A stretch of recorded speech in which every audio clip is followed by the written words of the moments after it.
Cardio versus strength training. It's a debate as divisive as pineapple on pizza or not. One is famous for protecting the heart, the other for building muscle. But when it comes to overall health, does one truly outweigh the other? Subscribe for more breakdowns of exercise and fitness questions, all based on scientific research. Hi, I'm Dr. Jake. Unlike some influencers, I'm not here to sell you on one best workout. Instead, I'll present the findings from scientific research so you can decide for yourself. With so many exercise options and so many potential benefits, it's worth knowing exactly what cardio brings to the table, what strength training provides, and what the other options are for you. I'd love to hear from you what's your main reason for exercising. Better health, better performance, or something else? Let me know in the comments. Now, let's dive into it. Heart and cardiovascular health was my first area of study as an exercise physiologist. Way back then, the research was relatively new and sparse. Fortunately, we know a lot more now. For example, it's well established that cardio exercise is a tour de force when it comes to heart health. It lowers blood pressure, improves cholesterol, and reduces inflammation and arterial stiffness. Things that won't happen by leaving the cheese off of your healthy hamburger. The result? The risk of cardiovascular disease, the leading cause of death in the U.S., was cut by 20 to 40%. But don't dismiss resistance training. Lifting weights also reduces blood pressure, lowers LDL cholesterol, and improves insulin sensitivity, although not to the same extent as aerobic exercise. But research shows 1 to 2 strength sessions per week can cut the risk of heart disease by 15%.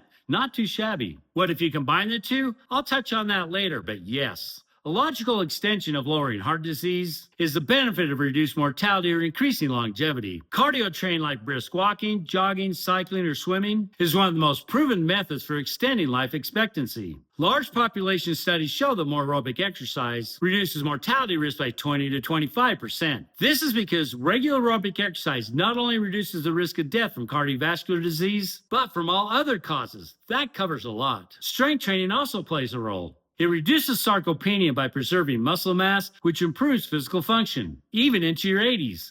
This translates to a 15% lower mortality risk. A little smaller than cardio's effect, but still very significant. Click and subscribe if you like science-based fitness facts. Diabetes is the fastest growing chronic disease. This is bad because more diabetes means more heart disease, stroke, and heart failure. The good news is aerobic exercise improves insulin sensitivity and glucose uptake by removing that donut from your hand. Actually makes glucose-lowering changes to the muscle that continue after each workout. Long-term programs reduce A1C by 0.5 to 0.7% in people with type 2 diabetes, a drop similar to common medications. Strength training helps too. It improves insulin sensitivity by increasing glucose transporter proteins in muscle cells, enhancing long-term blood sugar control. That translates to a 30 to 40% drop in diabetes risk, while cardio's effect can be as high as a 58% drop. Both are powerful antidotes to the biggest contributors to diabetes, physical inactivity and obesity, but not donuts. You have to resist those on your own. Strong bones may not do as much for your quality of life as heart health and blood glucose control, but it definitely impacts your quality of life. It's well established that weight-bearing cardio exercises like jogging, walking, dancing, and stomping out of the room when the pizza arrives covered in pineapple help maintain bone density. But non-weight-bearing exercises like cycling and swimming don't help much. The mechanical loading from resistance training stimulates bone growth, prevents osteoporosis, and reduces fracture risk, especially in postmenopausal women. Simply put, resistance training is the most powerful way to build bone strength, while weight-bearing cardio exercises keep your bones strong. One of the most exciting areas of research in recent years is exercise and brain function. What have they found? Aerobic exercise boosts blood flow, raises dopamine and serotonin, and reduces depression and anxiety symptoms. It also stimulates neurogenesis in the hippocampus, which has been linked to better memory and reduced dementia risk. Strength training is showing benefits to the brain as well. Studies show that through the insulin-like growth factor 1 and BDNF pathways, it improves executive function and memory in older adults. Translation: fewer moments of standing in the kitchen wondering why you went there. Hopefully it was for some blueberries, which are actually good for you. Don't believe the view getting scare tactics. So if you're like me and determined to hang on to every last brain cell, exercise is one of your best defenses. How do cardio and weights compare when it comes to weight loss? A healthy lower calorie diet is a more effective weight loss tool when combined with aerobic exercise. You can expect 30 minutes of jogging to burn off about 250 to 400 calories, or the equivalent of one corn dog. Compared to the same duration of weightlifting, you burn 100 to 150 calories, or one deep-fried Oreo. These numbers are only estimates and depend on body weight, serving size,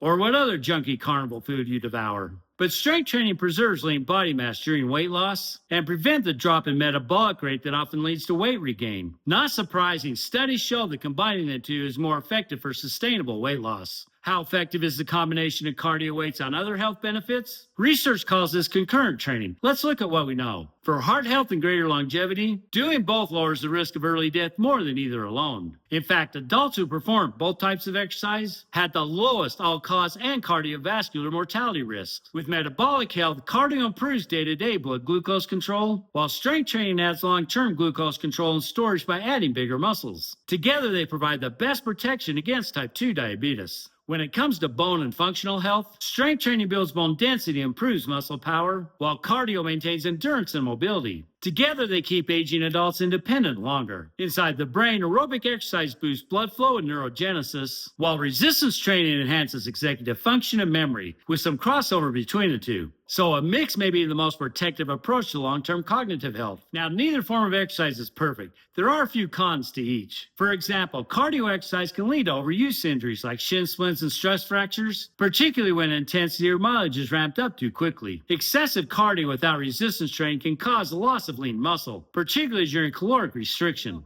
As for resistance training without cardio, you won't see much of an improvement in VO2 max, one of the strongest predictors of longevity. There's also a risk of musculoskeletal injuries if your form is poor or progression too fast. And per session, you typically don't burn as many calories compared to a cardio workout. Let me throw in that if going to the gym or lifting heavy weights intimidates you, you can still receive resistance training benefits by doing bodyweight exercises or using resistance bands at home. Now, you probably guessed that in order to maximize these benefits, the evidence points that concurrent training is your best choice for overall health, aging, and longevity. Cardio and strength aren't rivals, they're teammates, like ham and pineapple on a pizza. No? Let me now address some of the myths as a true or false quiz. The winner gets to choose the pizza toppings. True or false? Cardio is the only way to lose fat. False. Resistance training is key to preserving muscle and maintaining metabolic rate. True or false? Weightlifting makes women bulky. False. Without high training volumes and testosterone, large hypertrophy is unlikely. True or false? Strength training doesn't help your heart. False. It lowers blood pressure and cholesterol. True or false? Running is bad for your knees. False. Recreational runners have lower arthritis risk and stronger bones than sedentary people. True or false? Working out turns fat into muscle. False. They're different tissues. You can lose one and gain the other, but there's no conversion. Like trying to convert a Taco Time taco into real Mexican food. True or false? Cardio burns muscle. Mostly false. The only time that would happen is if your diet is incomplete. So both aerobic and resistance training provide similar benefits, but to differing degrees. And when combined, they provide superior outcomes for heart health, bone integrity, metabolic control, brain function, and living longer. For those seeking to optimize long-term health, concurrent training, like eating fruits and vegetables, represents the most effective science-supported strategy. If you want more evidence-based guidance for your workout routine, don't forget to subscribe. Thanks for watching, and as always, my answers come from peer-reviewed research.